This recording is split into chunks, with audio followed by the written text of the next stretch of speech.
Hello 12th class.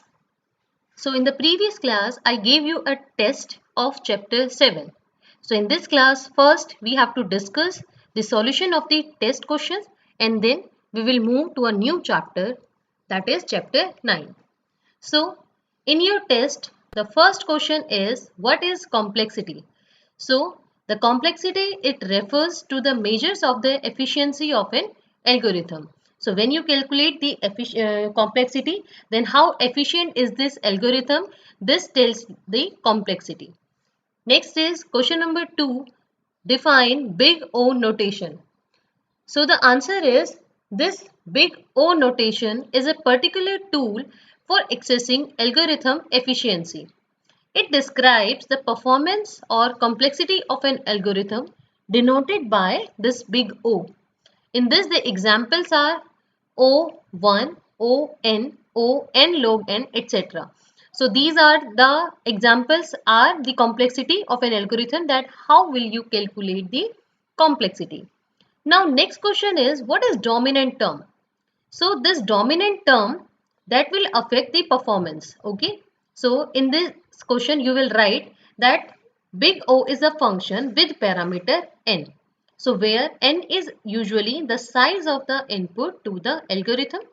More the input size, more impact it can have on the growth rate of the algorithm.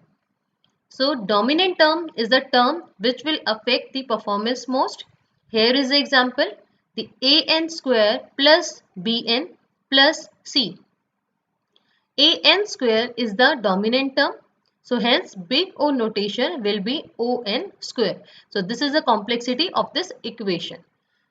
Next question is, what if the efficiency of the algorithm do it can be expressed as On is equal to n square. So the complexity of this duet is already given, that is n square. Next, you have to find the efficiency of this algorithm. Okay, so here, so for this while loop, it is equal to I is equal to n. So here the loop will run n time. In this while n, the j is not equal to n, that's why it will run n minus 1. So n multiplied by n minus 1, that is into n square, that is equal to n4 minus n3. So this n4 is a dominant term. So here the efficient, how will you, what is the complexity of this now? This O n4. So this is the complexity of this function, this algorithm. Now next is question number 5, that what are the factors that affect the performance most? That affect performance of an algorithm. Okay, so as you know that the performance of an algorithm depends upon two factors, that is internal factor and external factor. Internal factor has two parts, that is time and complex. External factor, so these are controllable to some extent, and external factor has size of input, speed of the computer and quality of compiler. Now question number 6. In this question, the efficiency of algorithm is NQ. So if a step in this algorithm takes 1 nanosecond, that is 10 raised to power minus 9. So how long does it take the algorithm to process an input of size 1000? So here the size of n is 1000. So you have to calculate the time, that is 1000 cube multiplied by 10 raised to power minus 9. So when you solve this, it will give you 1. So answer is 1 second. Okay. Next is, what are the 5 ways for calculating time complexity? This is a 5 marks question. So here you have to write the 5 types. Each carry 1 mark and you have to calculate the total time also. So first one is loops. So here this I loop is there, then in this print statement is there, you have to calculate the total time.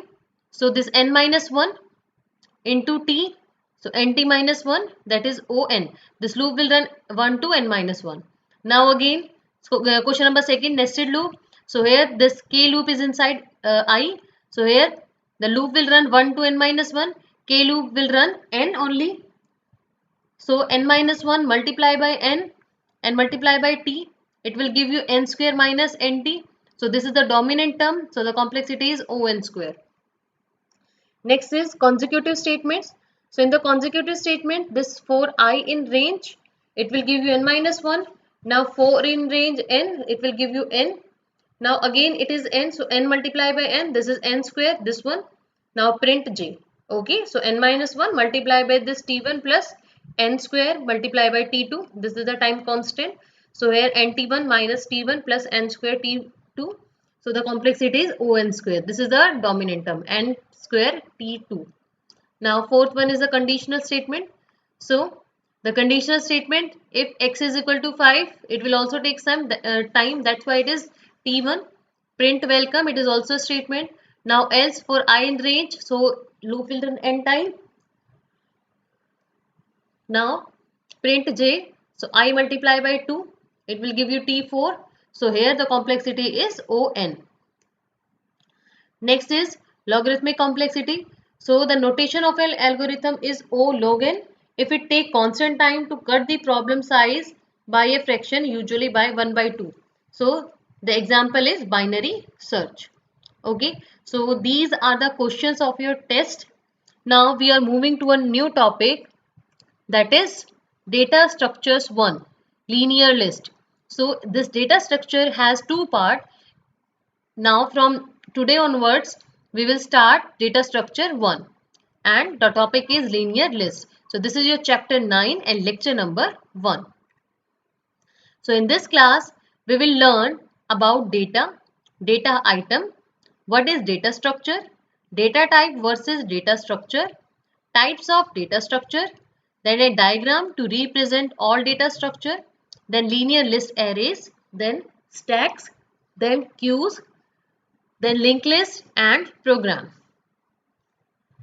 So the first one is an elementary data representation. So elementary data representation contain two things, that is raw data and the data item. What is first one is the data. That the data are the facts. These are simply values or set of value. So in this you can see the data, then process and then information.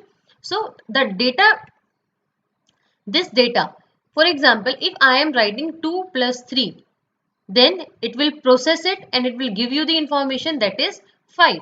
So what is the data now? This is 2 plus 5. So the plus 1 is the operator and the 2 and 5 are the operands. So these are the data. It will process the addition operation and then it will give you the information, that is 5. Okay. So this is your data, that are the facts and these are just simply the values. Next is your data item. So this data item that represents single unit of values of certain type, means it has some type. Okay. So for example, if you are assigning this x is equal to 3. So you know that 3 is an integer type. So it means this x is storing this integer type 3. So this is a single unit of value of certain type. Okay. This is your data item. Next is, what is data structure? So the data structure, it is a named group of data of different data types which is stored in a specific way and can be processed as a single unit. A data structure has well-defined operations, behavior and properties. Okay, this is the definition of your data structure. Now data type versus data structure. Okay, what is the difference? That is data type that defines the type of values we can store and operations we can perform. Data type you have studied in your previous class. Okay, you know data type, integer, boolean, string, list. Okay, these all are the data type. So these define the type of value that can store and we perform the operations. For example, in int data type, we cannot store decimal values. We cannot multiply two string type values. It also specifies amount of memory it will take. And data structure is a physical implementation that clearly defines a way of storing, accessing and manipulation of data stored in data structure. That is a physical implementation. Means whatever the data you are storing, that are storing in a particular address, it will hold a address now. Okay, means it has a physical existence. Next is physical existence means in computer it will exist. Every data structure has a specific way of insertion and deletion, like stack work on LIFO, that is least in first out. Example, that is all operation will take from one end, that is top. So whereas this queue work on FIFO, stack work on LIFO and queue work on FIFO, first in first out. That is item inserted first will be removed first and new item will always added to the end of queue. So in Python we will use the list as a data structure. Next is type of data structure. So there are two type of data structure, simple data structure and compound or complex data structure. So what is simple data structure? So these are built from primitive data types like integer, float, string or boolean. The examples are linear list or array. Next is complex data structure. So complex data structure or compound data structure, these are simple data structure can be combined in various ways to form more complex data structure. It is of two types, that is linear and non-linear. So linear are single level data structure, that is in linear fashion to form a sequence. For example, this stack, queue, linked list. In this, the data are in a sequence in linear way. Non-linear, these are the multi-level data structure. Examples are like tree and your graph. Next is, this is a diagram that represent all data structure. So here, this is the data structure. It has two parts, simple, complex. Now simple has the array or linear list. Now this array or linear list, this linear list, that is a collection of the heterogeneous data type. Heterogeneous means the different data type you can store in a list. For example, if you are creating a list, then in that list you can add integer value, you can add float value, you can add string value and any tuple or a list also. Okay, so this linear list, that is a collection of heterogeneous or the different data type. Next is your array. So this array is a collection of homogeneous data type. Homogeneous means it has only the similar type of data. If you are creating a list of array of integer type, then it will hold only the integer type. And if you want to add a float type value, then it will just contain only float type value. So this array is a collection of similar type of data, or we can say this homogeneous type of data. Now next is complex. So this complex also has two parts, that is linear and non-linear. So this linear has stack, queue, linked list. Non-linear, that is tree and your graph. So in this class we will discuss the linear data structure. Now first is linear list arrays. So this linear list array, that is accessed by the index value.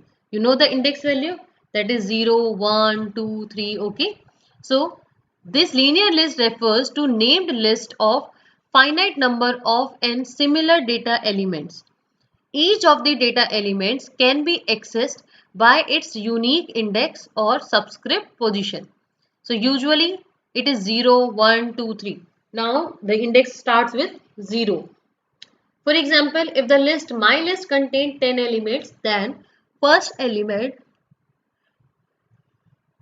will be my list 0, or second element will be my list 1, third element should be third my list 2, okay, and so on.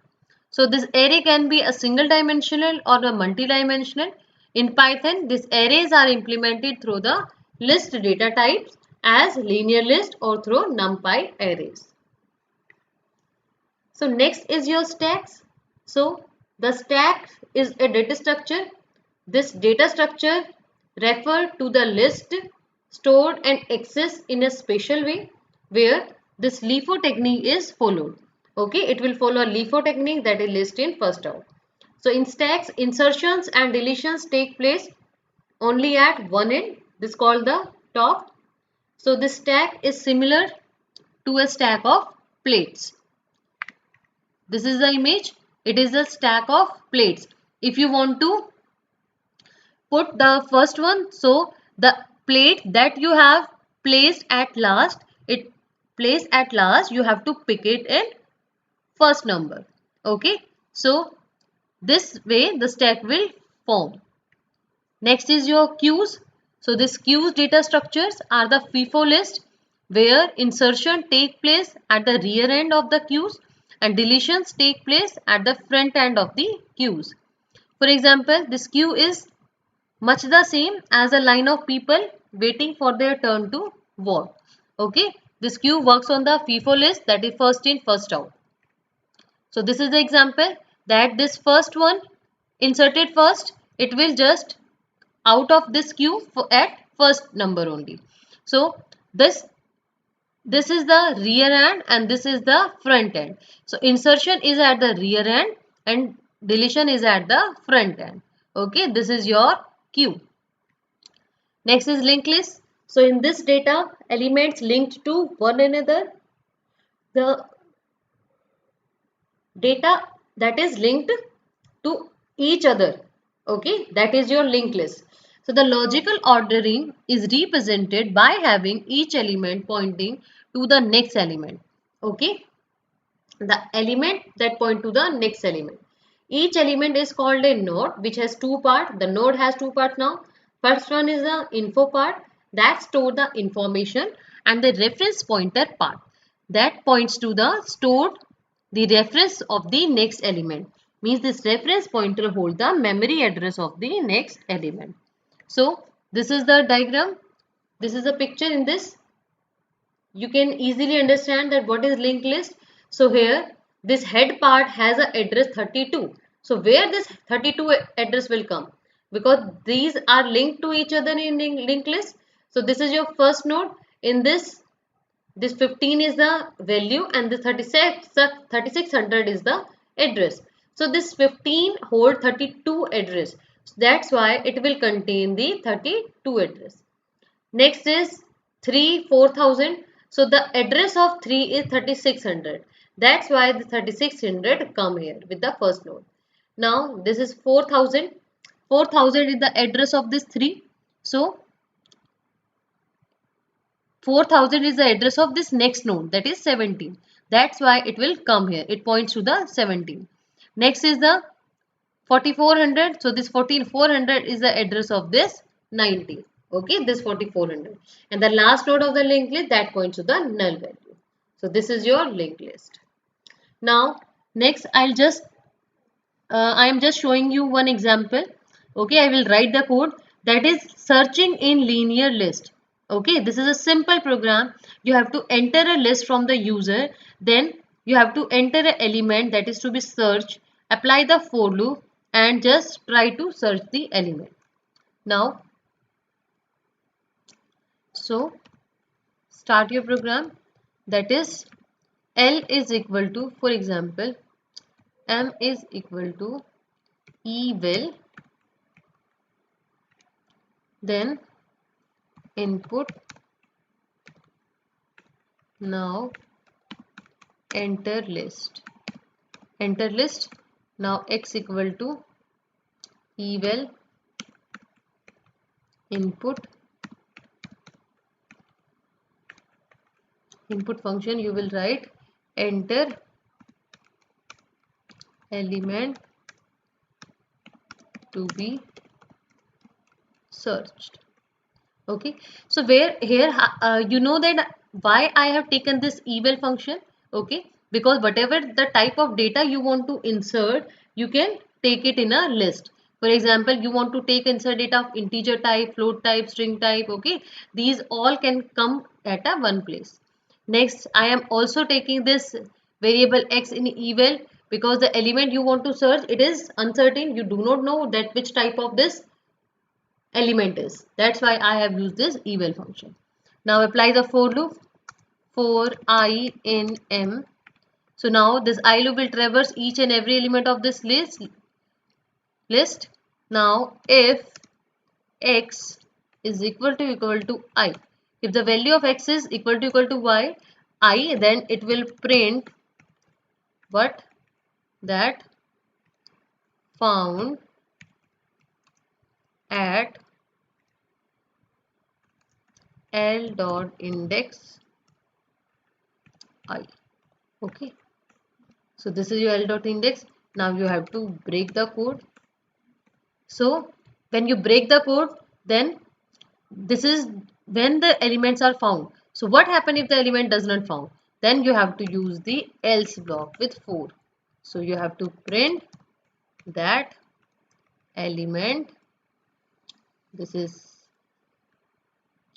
x not found.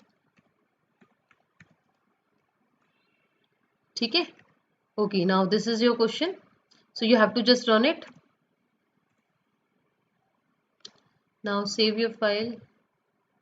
In chapter 9, the linear list program is already there. Now this is searching in linear. Done. So enter the list. You have to enter the list. Enter the list in a sorted way. 5, 6.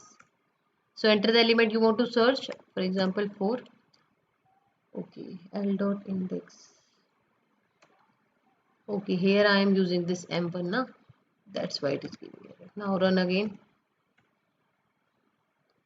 You have to put your cursor here. Now enter the element 4. So it found at third. So at third, so 1 hold the 0 index, then 0, 1, 2 and 3. That's why it give you the answer found at 3. So run it again and just check whether the element doesn't found. Then what will happen? For example, I want to search for 20. So 20 not found. Okay. I hope this linear searching is clear to you. Okay. So next is your homework. You have to revise your classwork, make notes and see the video again if you have any doubt. Okay. So thank you and have a nice day.